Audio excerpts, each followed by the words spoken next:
পৰিয়ালৰ সৈতে আজি দৌল গোবিন্দ ওলালোঁ।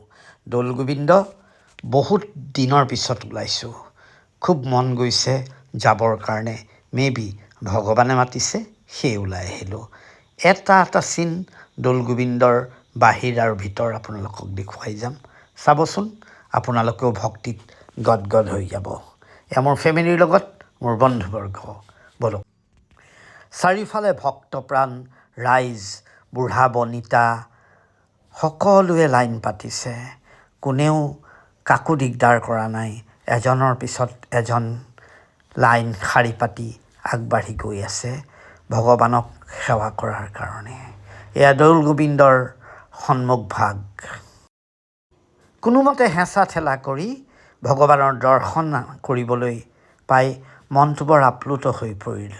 এয়া ভগৱান দৰ্শন আপোনালোকক খুব সুন্দৰভাৱে দেখুৱাবলৈ চেষ্টা কৰিম। নাই, হেঁচা ঠেলাৰ কোবত এবাৰো দেখুৱাব নোৱাৰিলোঁ আপোনালোকক। ইয়াত খুব সুন্দৰভাৱে কৃষ্ণলীলা অংকন কৰি ৰাখিছে। ময়ো আপোনালোকক এটা চেষ্টা কৰোঁ দেখুৱাবৰ বাবে।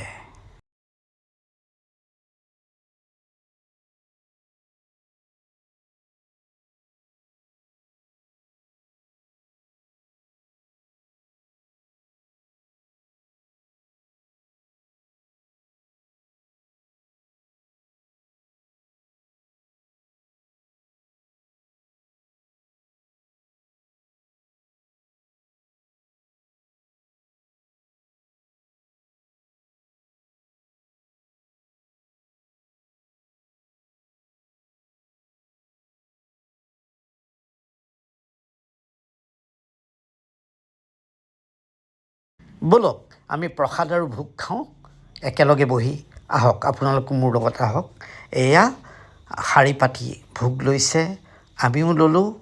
আমিও খুব সুন্দৰভাৱে পূজা কৰি ভোগৰ সোৱাদ ল'লোঁ। এয়া ভোগ মানে পায়স। এয়া গোসাঁইৰ প্ৰসাদ। আহক, এটা সেৱা কৰি অকণমান ভোগ গ্ৰহণ কৰোঁ। আহক।